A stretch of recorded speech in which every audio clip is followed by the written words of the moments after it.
like to begin with the following statement. James Harden, you a bitch. Let's go. You.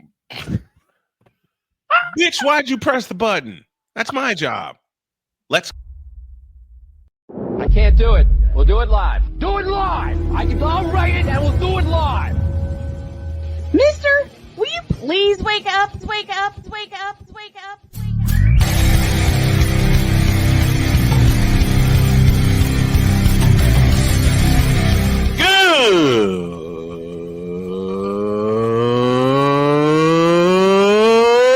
Good morning!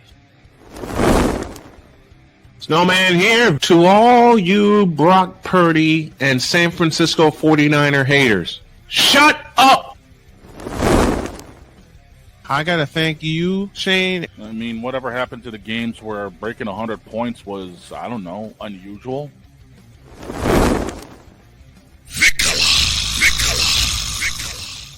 There was one word to sum up the All-Star weekend. Trays.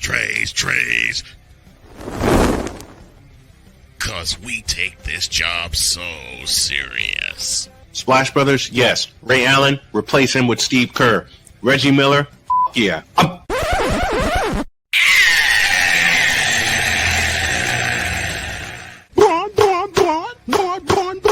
What in the all types of blue hell?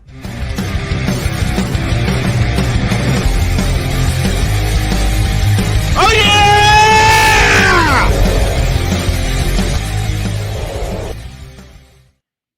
Now that my wife and daughter are out of the house, I can completely raise hell. Good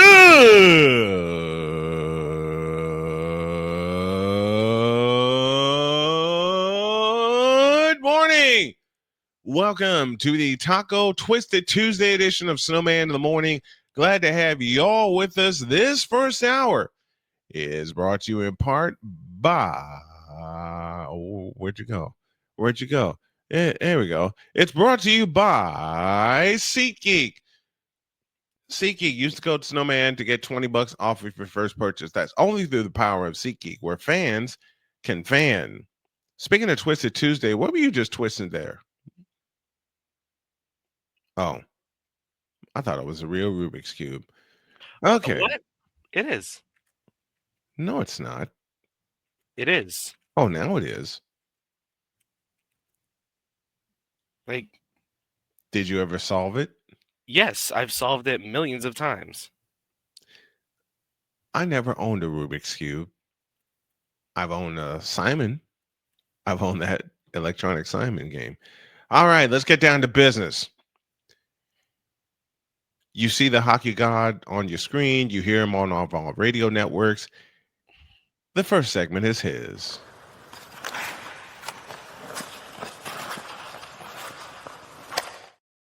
All right, what you got for me?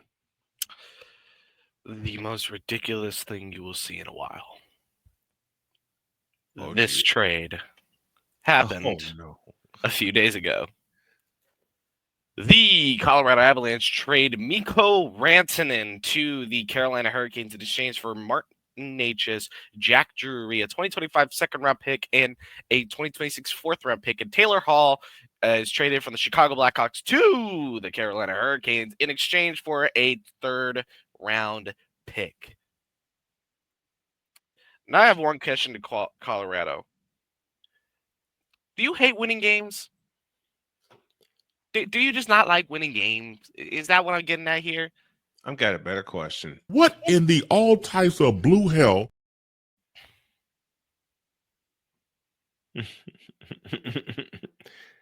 Oh, boy. Ryan McCoffey is with us. A Pizzle, the cynical one.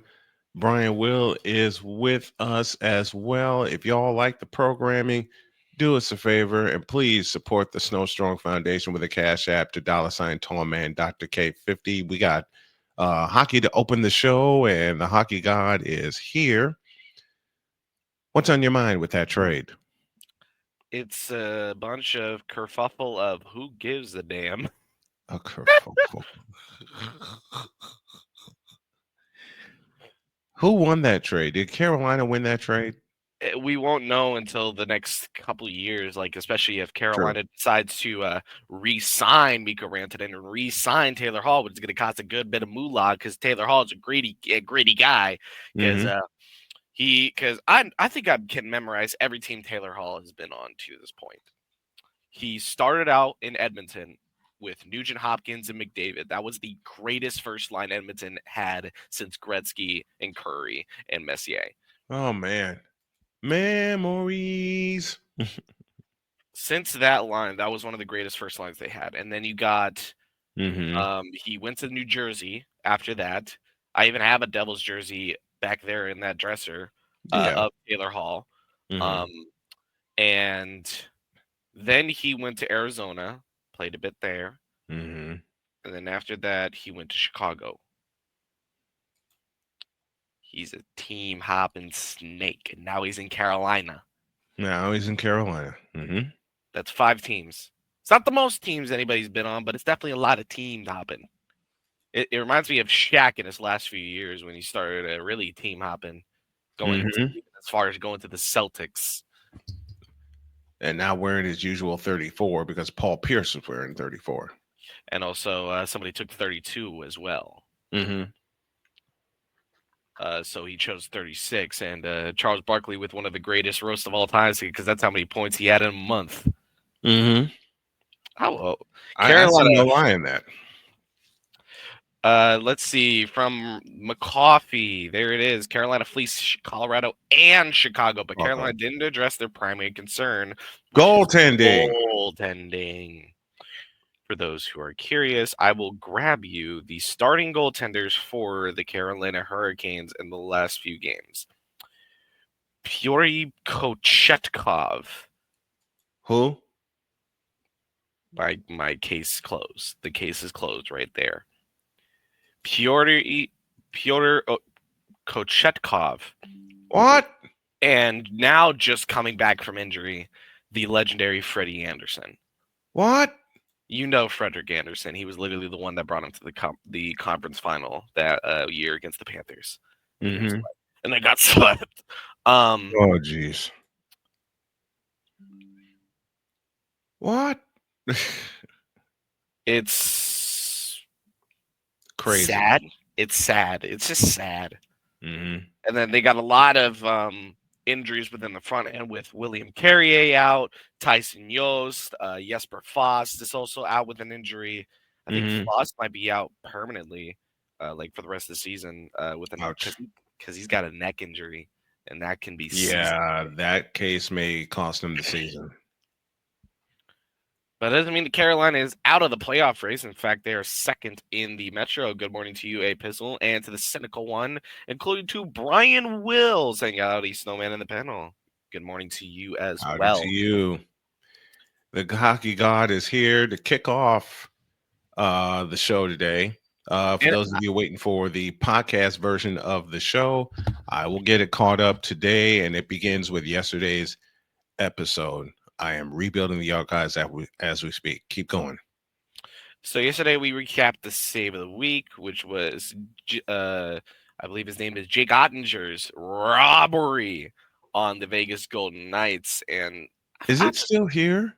I just want to play it again. Like this is just play it again. This is the Snowman Multimedia Save of the Week, presented by Wanna Parlay, the world's richest parlay. Vegas called a timeout, so that did give them time to rest. They had multiple players out there over a minute to tie. Barbershop, no! Dorofeyev! What a save! Oh, my God! They were counting that in. Look at this. Great job off the faceoff. Great win, great possession, everything about it. And then you think for sure this is a goal, especially on Dorofeyev's stick. He is one of the players that... That is an amazing save. I think I can compare that. Finally, I have a save to compare Bobrovsky's behind the back save to. Because you got to realize you got Ottinger being interfered with in the paint, and he has to reach out with his hand, basically hyperextending himself and somehow not getting injured in the process. Yeah. That is a difficult task to pull off. It is. Brian Will is with us. I'm here to learn hockey. Cannot stand it. We'll fix that for you. Please feel free to be educational, as you are all big time enthusiasts. Well, the first team I ever loved was the Edmonton Oilers, and that was Ryan 1985 McCarthy with with that was Game 5 with 1985 with Wayne Gretzky, Yari Curry, was Mark that when Messier Messier. was on the team? Say again. Was that Messier on the team? Yeah, Messier was there. And my first ever favorite goalie, Grant Fuhr. Brian McCarthy has the greatest point right there. Brian, well, best education, go to a live game. And Yeah. if you live in a place like I do, this weekend, I'm going to do a little bit of selfish hometown promotion. But this weekend on Friday and Saturday, Friday, January 31st and Saturday, February 1st, hockey returns to Topeka, and the FPHL are playing another series of 2 games. I don't remember the teams, but they're going to be wearing throwback jerseys. Nice. But sadly, I looked at those jerseys. It's just new logos slapped on new jerseys so they can sell more money. I don't care. I don't care. Hockey's back in Topeka, and I'm so happy. It's basically seeing if bringing the FPHL to Topeka would be a good move. That's basically what that's what these neutral site games are all about. Are finding out if they can bring hockey to this area.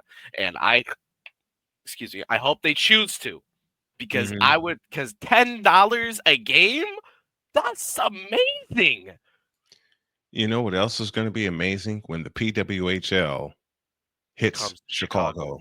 Yeah, you got a team. Man, when what would be some good when team all that ideas? gets when all that gets situated next year, I already told Jody we're going to a couple of games. Listen, I have some pretty bad news. So the chances are Indiana is probably going to get a PWHL team before Chicago. Let's be real. Because they have to go for the smaller markets. Danville Dashers, Baton Rouge, Zydeco, and Port Huron Prowlers are playing in Topeka. So the Baton Rouge Zydeco, I have a few things to say about them. They for the first games of the series, they said it's fine, we'll wear these jerseys. But for this next series, they have refused to wear the new jerseys. Why do you think that is? Brand integrity is one of those things. It's you gotta Mhm. remember, hockey is still a business. True. And it's gonna be that way. So, Mhm. I don't blame them, but I'm also not gonna be, all up on them because of it. But I am saddened to say something. Okay, what? So, y'all know how we lost Johnny Gaudreau before the Yep. season started. We have Yep. lost another hockey player in Oh, the no. world. Johnny Bonta, he was a Danbury Hat Tricks player. He has passed away. He participated he was born in 1995 and lived up his life Mhm. until 2025. He was only 20 years of age at Oh, the time of man. his death. Oh, gosh. So we celebrate the number 81 in Mhm. honor of Bonta. May you rest in peace. Power in paradise as well. May you rest in let's have a moment of silence for him, please.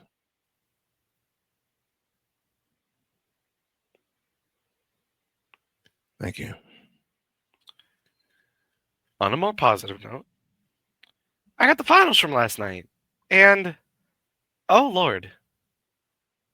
Oh, Lord.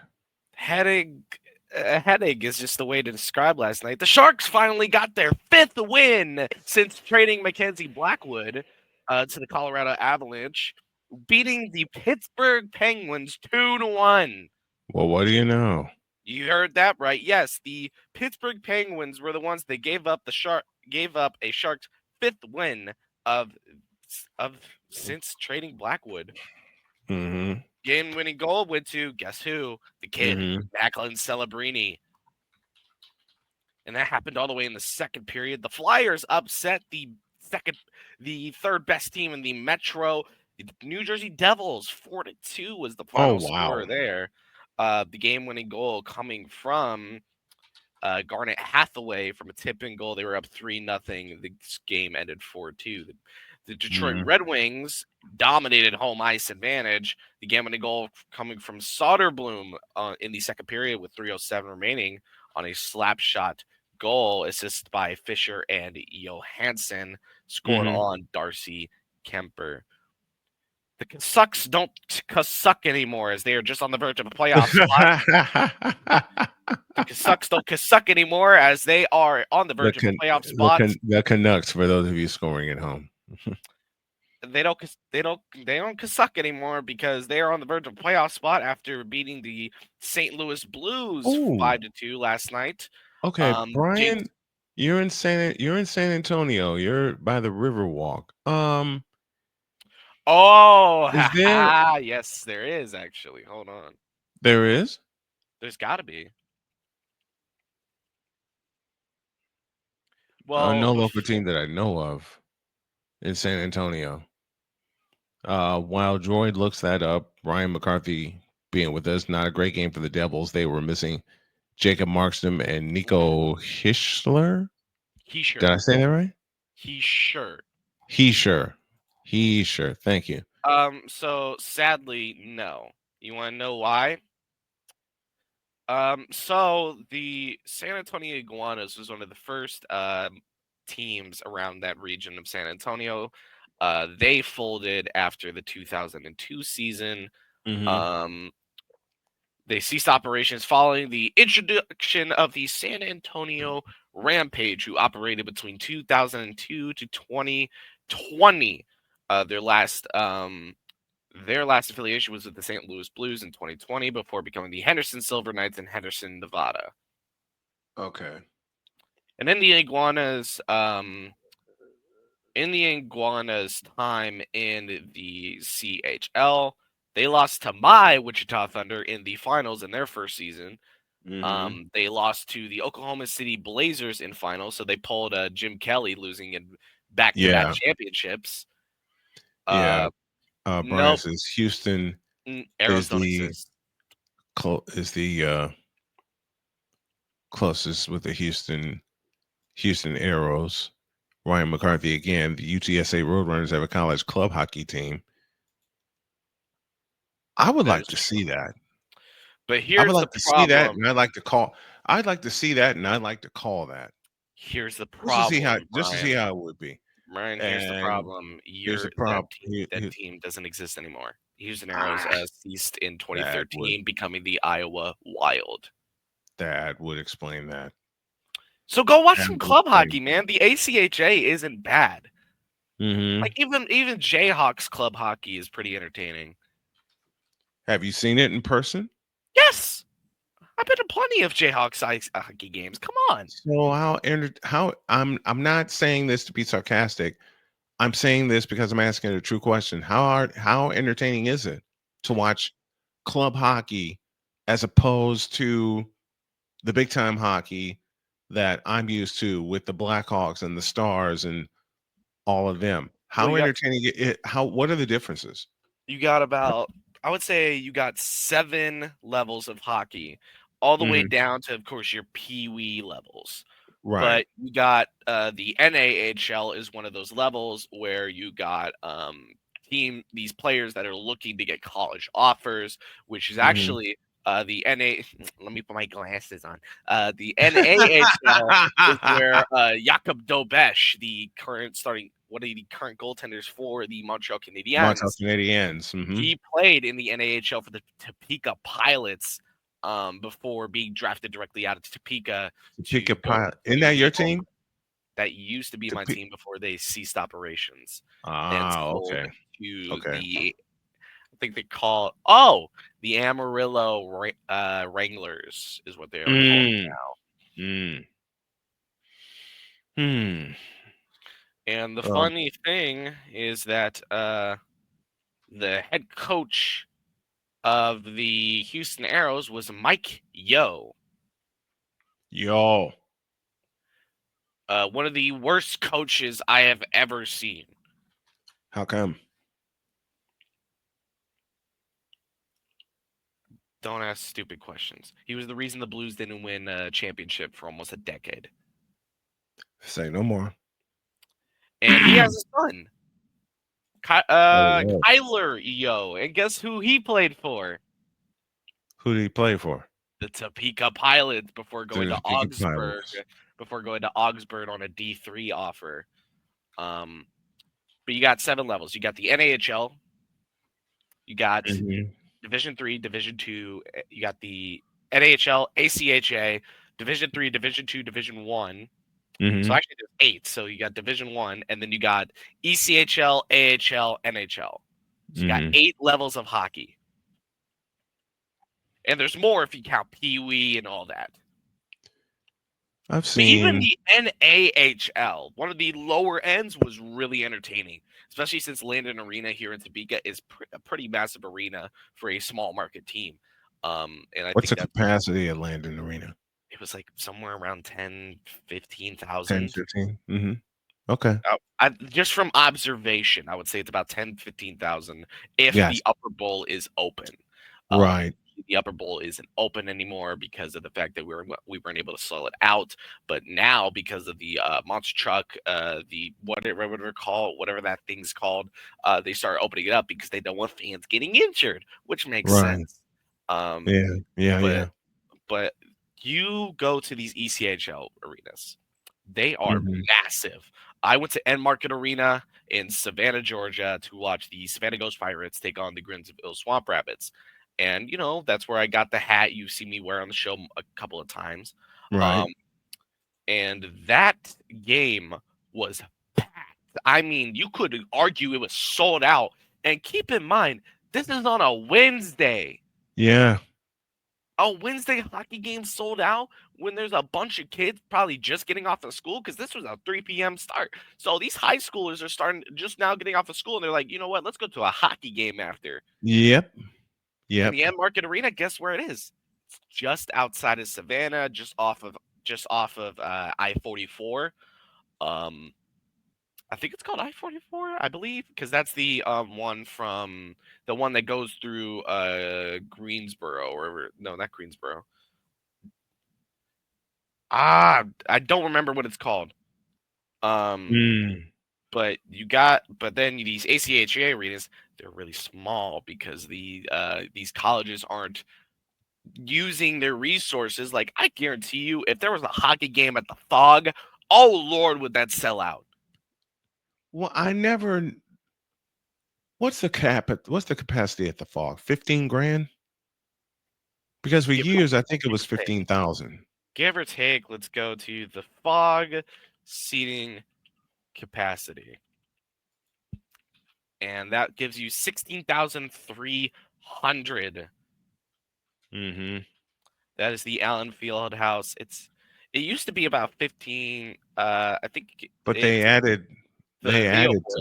Which dropped it by 1,000 seats. So it's about 15,300. The record was 17,228, and that was the opener versus Kansas State way back in 1955. Because when they opened Fog Allen, the cap was 17,000, and that up until 64, and then from 64 to 83 it was 15,200. 86 to 94 it was 15,800. 1994 to last year it was 2024. They had 16,300, and now to today to present 15,300. So they made a few changes. I think the Jayhawks Ryan McCarthy again. Ryan McCarthy again. Liberty University has one of the best ACHA clubs in the U.S. They regularly sell out games in their home arena. I bet they make the jump to Division I competitive hockey in the next 5 years. Yeah, I can see that. And I'm getting a hockey education from the hockey god. I love hockey, Since but the there's so much. inauguration. Say again. The ACHA actually has its own division system. Nice. sadly, my Jayhawks, they're down in Division 3. Really? With teams like Fresno State, Ferris State, Arizona State, Air Yeah. Force, Central Michigan, Colorado College, Creighton University, Dartmouth, Drake, Duquesne, Michigan State That's even Duquesne. has an AC. Duquesne, even Michigan State has an ACHA team, even though they Mhm. should have a Division One team, considering the They fact they're should. Michigan. Why are this? I want to ask the panel in the chat this question for those of you that are like deeper into hockey than I. How come there are not many D1 hockey teams? Funding. Funding is the simplest thing because you have all these teams up north that are willing to fund these. Like you got Boston College, you got Bowling Green, you got Colgate, Niagara, Michigan State. You got because Michigan State has multiple divisions of hockey. You got Michigan, you got Minnesota Duluth, you got Omaha, you got New Hampshire, North Dakota. Notice how all these teams are up north and none of them are down south. Right. The schools down south are not willing to pay the money to host a Division One team. Gotcha. It's I all figure that's how you get to Division One. That's how Mhm. you get to D1 is money. It's pretty simple. And then you go to Division 3, which is loaded. And you got like Wisconsin Superior, Stout, River Falls, Eau Claire, Southern Maine, Williams College, Sunny Brockport, Middlebury, Milwaukee, New England College, Nichols.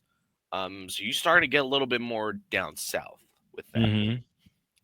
And honestly, I can see Liberty being in Division 1 eventually, but not in the time span that McCoffey gives. Next 5 years, not happening. They don't get enough funding to do so. Well, how do you think they would change that if they have a chance to change that? The way to change that is to cut funds from different leagues, from your different teams, because Liberty's football team is what I consider overfunded, considering the fact that they have so much success. They don't need that much funding. They've already won plenty of times. They've had the opportunity to go to the playoffs. You know, they've been pretty solid. And I can definitely argue that they could be Division 1 in hockey if they cut funds from the football program. And their baseball program is pretty solid. I don't know if they still have their basketball program, but they have a lot of You solid. don't want to cut funds from teams that are successful. You know, but unfortunately there are schools that have to do that because of restrictions. And one I can think of is University of Northern Iowa. They cut their baseball team. UNI, yes. They cut their baseball team. I mean, hell, when I was with Indiana Northwest, I did baseball for them, and we were excited, but it only lasted one season. But y'all know who Lindenwood is, right? Yes. Do you know where that is located, sir? It's in Illinois, I think. Huh? No, it is not. It is not in Illinois, sir. Well, where is it? My brain's fogging out. Kansas City. It's in Kansas City. The hell is Lindenwood doing in Kansas City? Lindenwood is in Missouri, from what I know. Okay. It is in St. Charles, Missouri. Missouri. Not too far from Kansas City. Mm-hmm. And not too far from St. Louis. But I would say, arguably, Lindenwood is closer to St. Louis. Okay. So we'll call it a St. Louis University. They already got a St. Louis University. Yeah, but they don't have a hockey program that's able to upset Notre Dame. Okay. I can dig that. Oh, no. I thought you were going to be like, wait, what? Notre Dame got upset?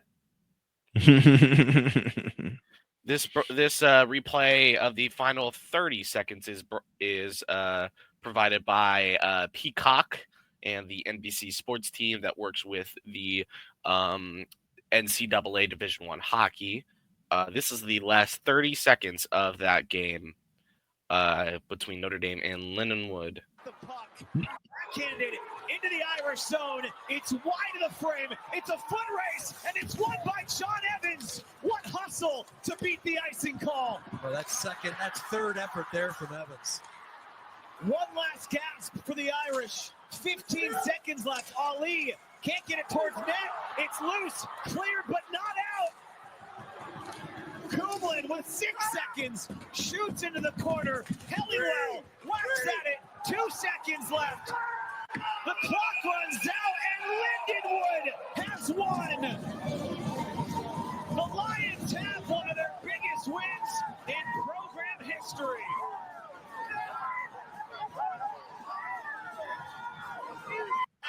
Can't connect with. Wow.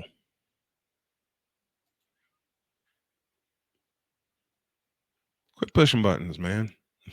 Brother, there's a reason that I'm a part of this show, too. Yeah. We know the comedy relief is there. No, I'm kidding. I kid.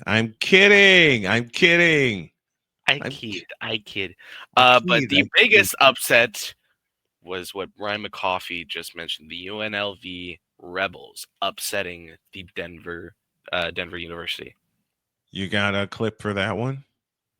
I'm grabbing it. Give me a moment. All right. And this is the courtesy of Bleacher Report. Oh, Lord. I know that feeling. For those who don't know, the Denver University are national champions. Denver Pioneers. The Denver Pioneers are national champions and looking to go back to back. And this happened. And again, Matthias Dalmonte for UNLV, and he scores, and UNLV going crazy on the bench. They win the shootout and the exhibition game in overtime.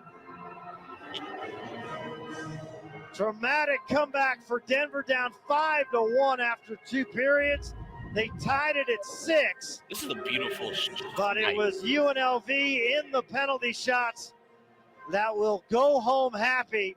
And again,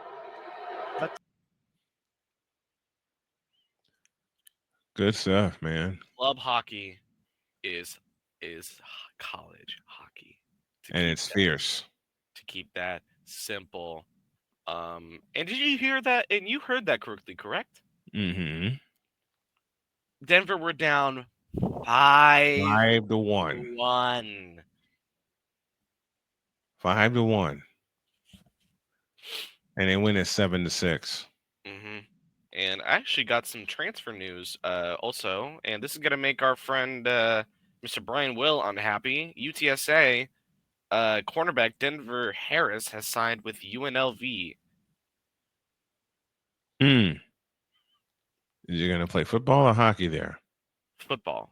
Okay. This is football. This is football. And this is the hockey god opening the show today.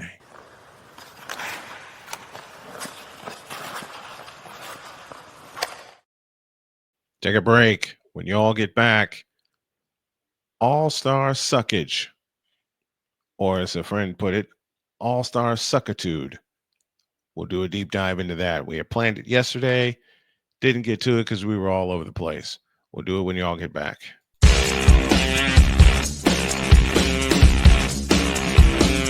This is Snowman in the Morning.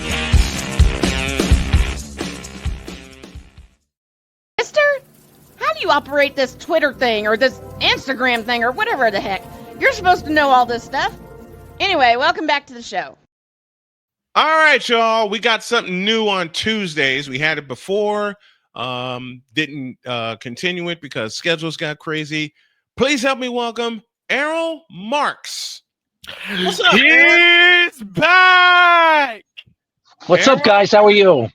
Errol, the floor is yours, my friend. Whatever you want to rant about, talk about. We had planned it this way before, but we couldn't execute it because our schedules got tied up, and then you got tied up, and then I had a couple of health issues. But man, this is your spot. Tuesday mornings at this time. I'm going to turn the camera to you, and I'm just going to say, sick 'em. What do you got for us? First of all, how are you feeling? Oh, I'm great, man. I'm wonderful. Got some things in order. Trying to get some help to get my car back in order so I can do some Ubering for the family.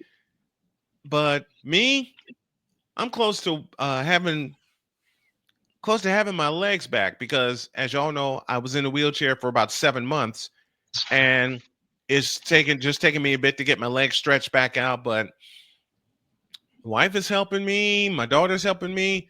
I feel great. And that's always good to hear. And sitting in front of this microphone, you did a great show last night, man. Thank you. You were awesome. That's why I booked you for every Tuesday. Where do you want to start? Well, we could start with the New York Jets. Congratulations to Aaron Glenn. Mm-hmm. I thought he was the most quality coach available out of all of them. I mean, I looked at, obviously, Flores. He was my number one target, I would say. Then Aaron Glenn as my number 2. And then Ben Johnson as my number 3. Ben Johnson wanting a lot of money last year. He wanted $15 million, and he decided to stay back with the Lions. Yep. Understood. It kind of told me that he did not want to go to any of those rinky-dinky teams. He waited for one of those jobs that was going to open up where he had a quarterback and he had a team that he can build his offense around. So Chicago, he thought was the proper fit. I think he's going to be false advertisement. I don't know how long it's going to last over there in Chicago. I think the Chicago Bears. Go ahead. I'm going. No, I think the Chicago Bears are an organization that don't know how to hold coaches. They bring in Matt Eberflus, and Eberflus is a good defensive coordinator, but never proved to me that he can run a whole organization. That has been the problem for the New York Jets. They bring these guys in. You bring the Rex Ryans of the world. You bring the Eric Manginis of the world, the Al Groves, all these guys that they bring in. Then you bring in Todd Bowles, and then they bring in Bambi Sala. And I say a deer in the headlights. That's why I gave him the name Bambi Sala. Right. All these guys, they bring in guys from other organizations and nothing proven to me. Right. Aaron Glenn to me is a proven commodity. This is a guy that interviewed for the job a couple of years ago before they gave it to Robert Saleh. This is a Jet. He was a Jet for 8 years. This guy was a Pro Bowl player. This guy was one of the best corners in the league for 4 years. He was a first-round draft pick. This was the perfect pick for the New York Jets. You put a Jet in charge, a guy that'll build culture over there. And at his press conference yesterday, he said something very, very interesting to me that drew me as a Jet fan, as a Jet guy. And he said, players that are on this team right now, buckle your seatbelts. We're going for a ride. That tells me it's not all gas, no brake. That's ridiculous. It's always been a hefty ride with the New York Jets. Speed bumps and speed bumps and speed bumps. Now they got a guy that can tell and see what this team is and what this team could be if he's classifying it as a team that's been hitting speed bump after speed bump after speed bump since Bill Parcells. And I say that because everybody says, hey, the New York Jets went to back-to-back AFC title games. Don't kid yourself, guys. You had Mark Sanchez as a quarterback, and you had Sexy Rexy getting tattoos on his body of his quarterback. That's not going to work for a New York Jet fan. You need a real guy. You need a guy that's going to live, sleep the game, and that's what I believe Aaron Glenn. As far as Darren Bogey, I don't know anything about him. I know that he's been a lifer with the Broncos. He was there for 12 years. He was there since 2012. He was there with the John Elway years. He was there with Peyton Manning. He helped really make a decision on Bo Nix. Bo Nix looks like he's a quarterback of the future. I think this kid, he's a kid. He's 39 years old, and I'm 42. So to me, he's a kid. I think this kid could work. We're going to see how these guys work together. We're going to see how they build around some of the young players that they have right now. If it works out, this team could be a contender in 2 or 3 years. If you're a Jet fan right now and you're listening to this show right now and you're going to sit and me, well, it can happen next year. Nothing can happen until you know who your quarterback is. And Aaron Glenn said something very, very interesting last night. Very interesting. Yesterday, I'm sorry. He said, it's not about Aaron Rodgers. We are talking Aaron Rodgers. We haven't made a decision, which tells me they already made a decision. So it's not going to be Aaron Rodgers. They're going to be looking for a quarterback in the draft, or they're going to either they're going to go with Jordan Travis, and see what he is, or Tyrod Taylor will be starting. So that's what I'm going to say with the New York Jets. And I will say congratulations to Aaron Glenn. As far as the NFC and AFC title games, let's go with the Philadelphia Eagles. I am an Eagles supporter. Growing up as Donovan McNabb's fan, he was my favorite player growing up. I followed him in Syracuse. When the Eagles drafted him, I fell in love with the Eagles. It wasn't because of the green and white. For all you fans thinking that I'm a green and white guy, I can't stand the color green. So just so you know, that's not why I'm an Eagles supporter. I grew up a Donovan McNabb fan, so I support the Eagles because the Jets always sucked. But I still am a Jets guy. But what I saw on Sunday was pretty simple. It was absolute dominance. And I will tell you one thing. For everybody, including yours truly, taking shots at Nick Sirianni.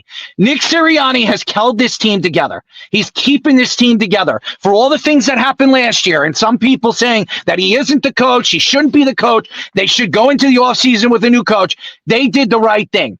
I believe the GM over there and ownership decided to keep Nick Sirianni and keep this team and this coaching staff together. They brought in Kellen Moore. I'm not a big Kellen Moore fan or supporter, but he kind of changed his offense to a more run-savvy offense, having one of the great running backs, the closest thing to Barry Sanders. I don't care what anybody says. He is the closest thing to Barry Sanders. Stocky, big, strong, can run through a wall. And that's what Saquon Barkley is. And what we've seen throughout the playoffs is complete dominance of a great superior running back.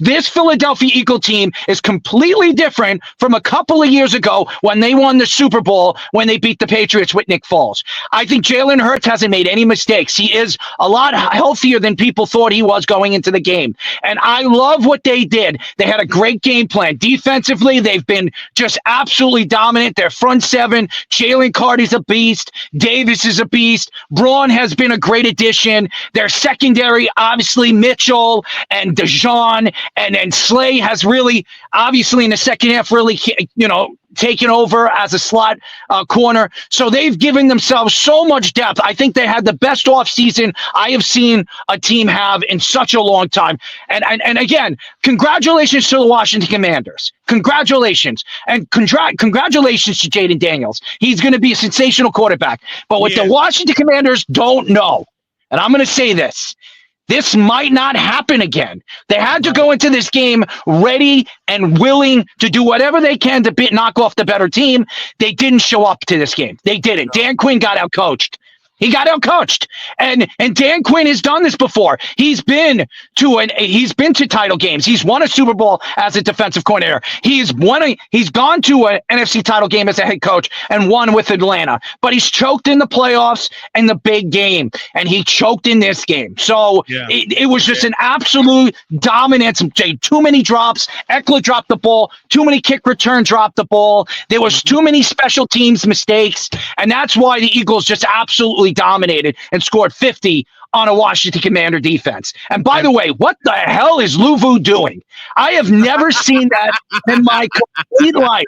How are you on the 4-yard line and get 3 consecutive penalties and then get warned by the referees that if it happens again, they're going to award him a touchdown? I've never seen that before in my complete life watching. It was Unbelievable. Unbelievable. Now, going to the KC and Bills game, all right? The game looked like it was fair all the way down the middle until the fourth quarter. That's when everything and all the turbulence happened. And this is what this ref group wanted, and this is what the NFL wanted, and it's absolutely despicable. And could you stop showing Taylor Swift on the cameras? I'm so tired of watching this team. I'm so tired of watching Taylor Swift. All you people, all you women out there that are watching the KC Kansas City team because of Taylor Swift. It's ridiculous. Absolute joke. This team is a good team. Overrated. Patrick Mahomes, he does show up in the big game, but they're an overrated team. This defense is not as good as it was last year. Their secondary is not as good as it was last year without Snead. And I don't want to hear it about, oh, Spags had the game plan. Spag did the right thing at the end of the game. Yeah, Spag made the right calls at the right times. But guess what? The referees gave him a nice little pat in the ass. That first down, and I'll say this, and I don't care what anybody says, Josh Allen got a first down on that 4th and 1. It was a first down. It was absolutely. And by the way, Patrick Mahomes lobbing up that ball when they caught the ball. Oh, wait a second, hit the ground. Oh, wait a second, it was intercepted. If anything, it hit the ground. If it hit the ground, they don't even get a 3-point conversion. They don't score. And probably Buffalo takes the ball down the next round and wins the game. I honestly think that the referees and playing this, it was rigged. I know that and I'll tell you this right now. They were told if the game is close and there are close calls, give it to the Kansas City Chiefs. And I do believe that. I believe that there is some kind of conspiracy to this. I've talked to player after players, ex-players on my show. I've talked to writers. I've talked to everybody and I've been saying this for years when everybody has told me that I was absolutely crazy on my show saying that the NFL is rigged in the game. It is absolutely rigged. If anybody doesn't believe that, you're an absolute blind idiot. That's what I'm going to tell you. Absolute jackasses. And I'm not cursing, so don't worry about it. They are jackasses.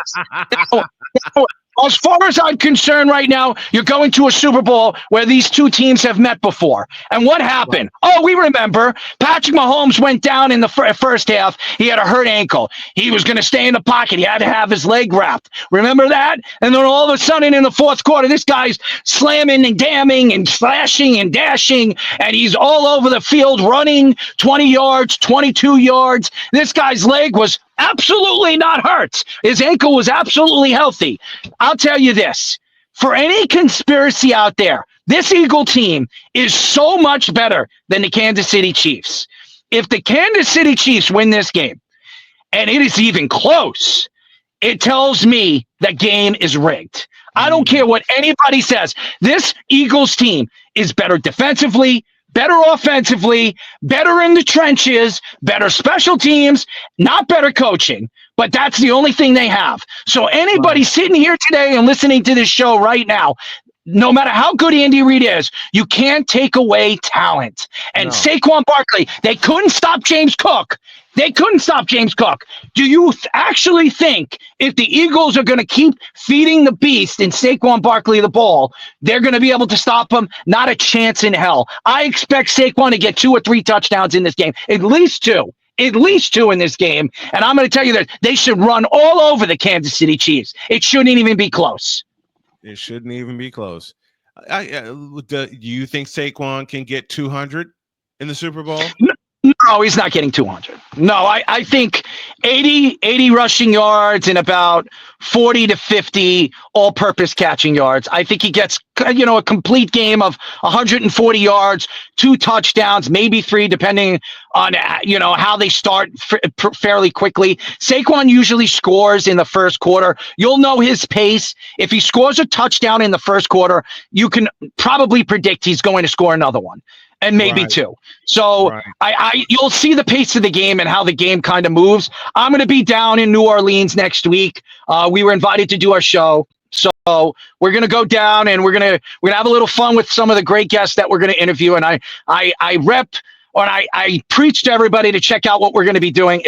This is not like every radio show. Okay, we're not boring, and I'm not taking shots at Brian because I love Brian. Brian's show is fantastic. I love him on our show, the Worldwide Sports Radio. Brian's fantastic, great personality, it's great for everything that he knows and his knowledge in sports. But I'm going to tell you this: there is no show out there like us. We are crazy, we're knowledgeable, and we're not going to give a friggin' you know what. We're going to go out there, we're going to drop the hammer on everybody that we interview, and we're going to let the truth splatter. And what I mean by splatter, if there's bloodshed, you might see a little bit on me. That's all I'm going to say. So I go out there, I'm going on all purpose. I'm not going to sit there and kiss anybody's rear end. I'm going to go out there and give them the truth. And that's what I do. You don't like it? Tough luck. That's what we do here. That's what we do in the morning. That's why we are so proud to anchor your network and the couple of others that asked us and this show to anchor your network. There is no way you're 42 years old looking that good. 42, man. Well, thank you, man. I'm 42. I actually work for Northwell during the day. You gotta get the benefits. You gotta have the benefits, man. But that's what my wife does while I'm healing from cancer. I don't believe that you're 42. People don't believe I'm 52 with everything everything that's happened to me. I'll tell you guys a funny story. I'm a DJ, so I DJ all over the tri-state, and I've been all over the world as a DJ. And the other day I was at an event, and I'm wrapping up the event, and one of the girls come up to me and they say, "Oh, man, you spin some great music. I haven't heard that music in a long time." I said, "How old are you?" "I'm 24. I said, "You haven't heard the music in a long time. How long ago were you listening to it?" And then she says, "Well, how old are you? You don't look like you're that much older than me. What are you, like 28, 29? I'm like, "Sweetheart, I'm old enough to be your dad." That's what I told her. And she never could believe it. She couldn't believe it. I pulled out my driver's license, and that's when she knew. She's like, You know what it is, man? You got to take care of yourself. You got to don't drink, don't smoke. Go out there, and I'm not saying don't drink, on occasions, have fun with your friends and something like that. I'm just not a drinker. Just go out and have a good time. And by the way, I see your partner over here. This is the first time I'm meeting your partner. What's your partner's name? This is Shane Creighton, a.k.a. Droid. We call him Droid here on the show.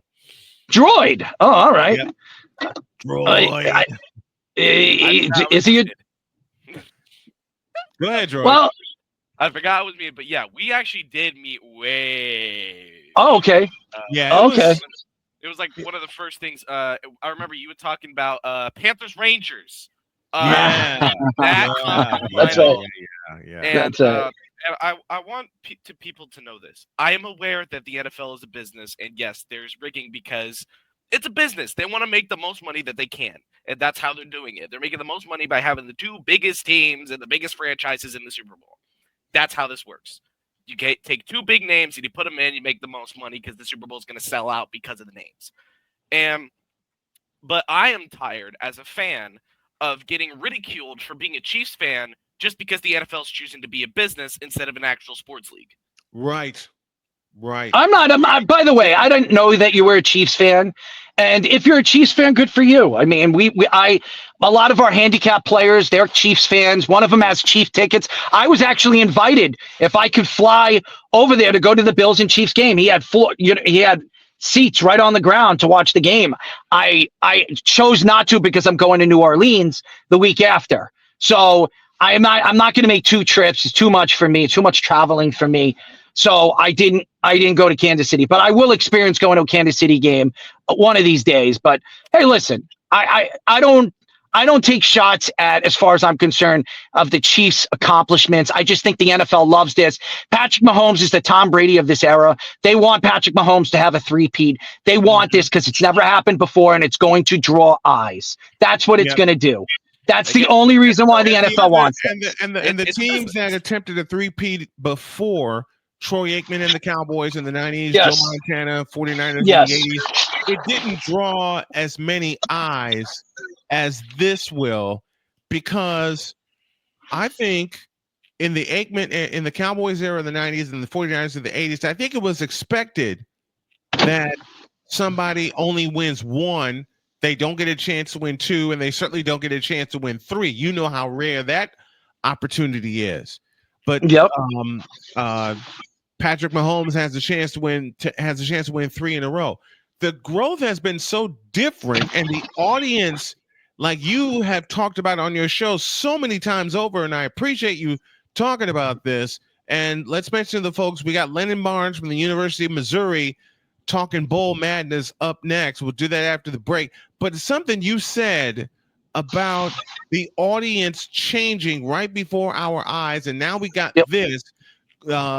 We got more eyes with the Tom Brady era, but not as many as we have with Patrick Mahomes. And like Droid said, I'm aware that it's a business, but as fans, we get put on the back burner, man.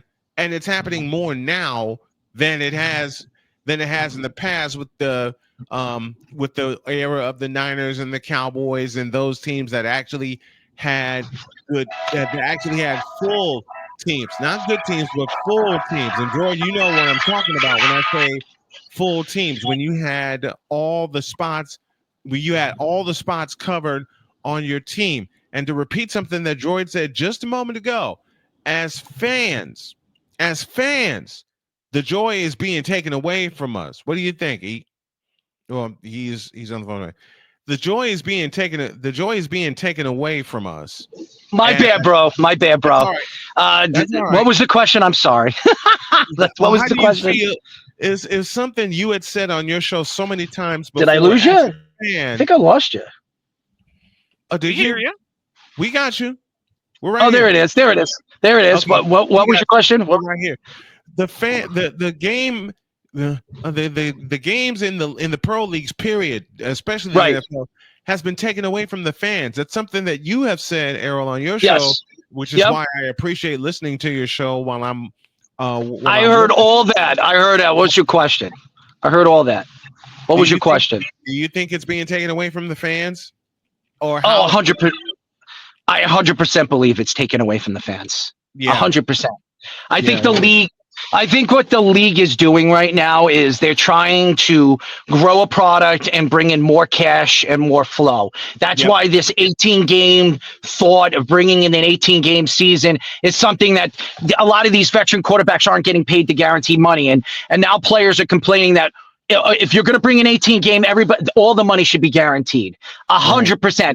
My deal here is, if you're going to bring in an 18th game, every single field should be grass. Everything should be translated into grass. This turf situation has really affected injuries, Achilles, head injuries. The turf is like cement. I don't know if anybody's ever played on turf or actually run on turf. If you ever tried to jump for a ball and land on your body, it's like hitting cement. It is unsafe. And uncharacteristic for a player to actually go up there in a ball, especially on a cold day, and it's icy and it's disgusting out. What do you think you're landing on? If you're landing on grass, at least you have some kind of, feed. You don't have any of that when you're running on turf. I think the NFL is not taking care of their players. We've said this on our show. We've interviewed a lot of ex-NFL players, and I'm not going to throw anybody under the bus. We've interviewed a lot of NFL players in the game today, and they've all told us they prefer the grass. Why? Because it's safer. And when you're stopping on a dime, the grass goes with the feed. If you're stopping on a dime on turf, it doesn't move with your legs. That's when you're pulling something. That's when you're ripping something or you're tearing something. So it's a different kind of play. If they want an 18th game and they want to do that because they want to draw more money and open up opportunity and more cash flow, they got to protect the players. They got to do the right thing for the players. Oh, man, I love you. I love you very much. Errol Marks here on Snowman in the Morning with us. And Errol, we got to talk, because some of the guests you have, I would love to have on my show as well, and really build this thing. You're headed to New Orleans. I hope you have a great time. I will be tuning in. And I will say this to you, brother. I will say this to you, brother. First and foremost, my wife said it to me this morning to motivate me, and I want to say it to you. I will see you next year in Santa Clara, California at Levi's Stadium on Radio Row when we conquer this together. It's been absolutely. It's been a plan of yours and mine for 7 years to share Radio Row. You know the health problems I've been through in the last 3.5 years, and here I am. I'm still kicking, and we finally are getting this together. I will see you next year on Radio Row in Santa Clara when we both interview great guests and I extend my show. And this is your spot, man. I love having you on. Thank you. I love you very much. I love you dearly, man. You kick I ass love you in too, New man. Orleans. If I you need will. me to come on, if you I need me will. to go on during Super Bowl week, I'm ready. You're more than welcome. How's that? You're more than welcome to. We would love to have you on. We would love to have you on.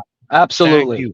Thank you so very much. I love you, brother. And what's great, and same here, I just want to let you guys, what's great about where I'm going to be stationed, we're not even going to be stationed in Radio Row. We're going to be in the media area, the media room, where there's nobody screaming, no fans are crapping. We're going to be able to get fresh, clear interviews. And that's what, I was looking at it. I was thinking, we should be in Radio Row. But why do I want to be in Radio Row when people are going crazy, screaming, when I could concentrate on all the guests that we're interviewing? And that's what I want to do. I want to give the guest the opportunity to have the forefront. So, we might be on Radio Row one of the days or maybe two, but we'll be in Radio Row, obviously getting the guests and, pampering, all the people that we're going to interview. But all in all, the fact that we're going to be interviewing in the media room is so great. And we'd like to thank the NFL for letting us do that. So we're excited.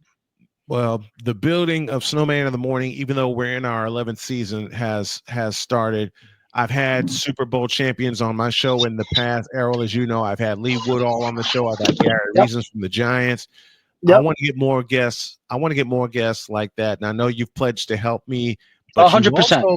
You've also said that I need to get well because after my cancer surgery, I've been in the hospital like 4 or 5 different times. But I'm ready. Let's talk about it. Let's do it. Let's get some good folks on here. I'll extend 100%. the show another hour to get some great professional guests on the show. And I appreciate you very much for being patient with me and being patient with my shows. I finally got it together from moving from North Carolina back to Indiana, then my cancer surgery. And you were one of the first to wonder what was going on when I was off the show for 2 months. And then you found out I had surgery to remove pancreatic cancer. But man, 7-year friendship, about to be an 8-year friendship this summer. Man, I love you so much. And thank you for being patient with me. And thank you for allowing Snowman in the Morning to anchor your network. I truly appreciate it. Well, we love you guys. Keep up the good work. We'll talk to you soon. Thank you much. Thank you much.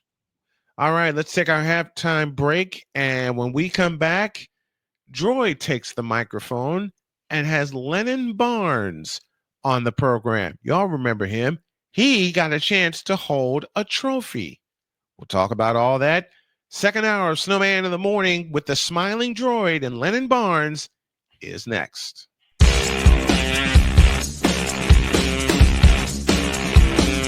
This is Snowman in the Morning.